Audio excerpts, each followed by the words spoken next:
Yun, sprayan lang natin yan.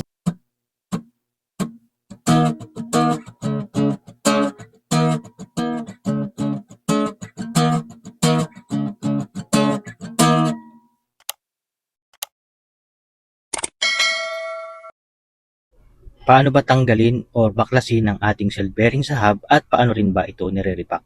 Ang issue nito, ayan, ikutin natin. Matigas na siya. So ayan, ang problema ng ganitong mga issue, no, ay bearing. So pag hindi pa kalog, possible repack yan. Pero pag kalog na, no choice na tayo, magpapalit na tayo ng panibagong bearing. Ang size nga pala ng bearing nito ay 6,200. Kailangan natin sa pagkakalas ng bearing na ganyan, pwede yung size 17 na open range at close range. Ano natin gagawin? Pagkukontrahin natin yung dalawang open range and then ikutin natin. Yan. Yan. So, pagkatanggal natin ito, no? Yan, tanggalin na natin, kabila. Ang gagawin natin dyan, papaluin natin papunta rito sa kabila. Pag pinalo natin yan, dahan-dahan lang, matatanggal na yung isang cell bearing. Inaalog natin, walang kalog.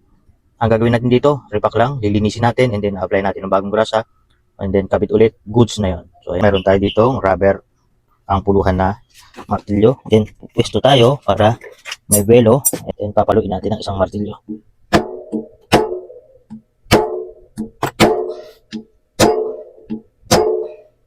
Ngayon, pag mahirap talaga at matigas siya, applyan natin ng pangkalawang or WD-40 kahit anong meron tayo.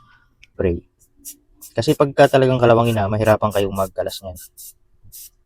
Yan. Yan, babaran lang natin. And then maya-maya, papaluin na ulit natin. Yung unang attempt natin, hindi natin nakuha kasi matigas nga siya, hindi naman natin pwedeng pwersahin kasi yung cell bearing naman ang mawawasak pag pinilit natin. Kaya binabara muna natin ang WD-40.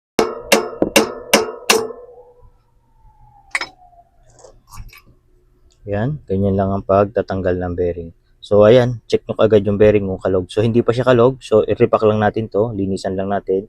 Pagkatapos linisan, balik na ulit. So ayan. Then, paano ba tanggalin yung kabila? So ayan, tanggalin muna natin tong cell bearing na nakakabit dito sa ating axle. And then pag natanggal na natin to, yung axle na to, yan na rin ang ating gagamitin na pangtulak dun sa kabilang side na cell bearing. So ayan, pag natanggal na natin to, ito na rin yung gagamitin natin pang tanggal ng cell bearing dun sa kabilang side. Yan. Doon sa nagtatanong, ilan daw ba ang cell bearing ng bawat hub pagka sa front? Ang front po, laging dalawa yan. Isa dito at saka isa sa kabila. So yan. Pagka ano yan, papaluin lang natin pakabila para matulak yung cell bearing. Ayan. Ito na po yung cell bearing, isa. So, paano ba ang pag-repack nito? Para hindi magastos, pwede na yung kerosene. Ayan, sprayan lang natin yan para matunaw yung mga kalawang niya. So, ito. Yan. And then, pagkababad natin yan, gagamitan natin ng steel brush. Ayan. Para maano yung mga kalawang matanggal at luminis talaga siya. Ayan, ayan. Wala ba? Tatanggalin na natin yung cover. So, step by step tayo sa pagre-repack, no? Ating gagawin, tanggalin na natin yung cover ng ating cell bearing. Kailangan lang natin yung talim ng cutter para maano niya yung cover. Tanggal natin. Yun.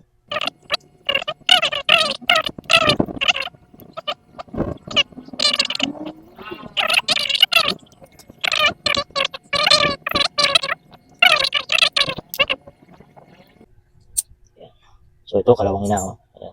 So ang gagawin natin diyan, sprayhan natin ng tubig ng kerosene para luminis. Ayan. Then punasan natin.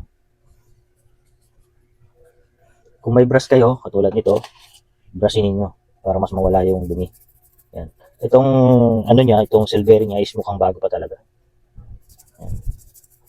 Doon sa mga luma na pagka minsan natsimpuhan niyo, halos hindi na gumagalaw kasi puro kalawang na siya. Ganyan lang pag-repack ng ating mga cell bearing at paglilinis. Tuyuin natin kasi kerosene lang naman to, patuyuin muna natin, saka na natin applyan ng grasa. Pagkatapos nating linisan at paputiin ito, a-applyan naman natin ng bagong grasa. So huwag kayong gagamit ng mga grasa na makukunat, mga pangsasakyan. Kasi ang mangyayari sa bearing ninyo, slow moving, hindi siya fast rolling. So sa grasa, yung mga ganitong klase ng grasa, natin kabilaan ng grasa ito. In-apply natin ang grasa kabilaan. Pagkatapos nating lagyan ng grasa, halagay na natin yung cover ng bearing. So napaka-easy lang mag-repack ng cell bearing. Ayan, ganyan lang. Mas madali ang pagbalik ng cover or yung dust cover ng ating mga cell bearing na bearing. Napakadali lang. Ayan. Hindi katulad kanina, susundutin mo pa. Ngayon hindi na. Ipupush mo lang, pasok na yan. Ayan. Ayan, medyo makunat pa siya, hindi pa siya gaano umiikot kasi yung mga grasa naglalaro pa yan sa loob. Ayan. Ibabalik naman ito, uunahin natin yung isang cell bearing paloob. Ayan. May mga diskarte yan sa pagbabalik. Mayroong manual lang, ilalagay mo lang dyan and then papaluin mo na. Pwede yun. Mayroon naman itong axle niya, ilalagay mo na dito, tapos ilalak mo na siya. Pagkalak mo, saka na mo ipapasok yung axle, papunta rin sa kabila, and then paluin mo na siya. So ayan, dito na lang tayo sa masanay tayo. Ayan, ilalagay muna natin yung cell bearing. Ayan. Pag nakita natin na nakalapat na siya, kahit kahoy ng malapad, pwede na yan.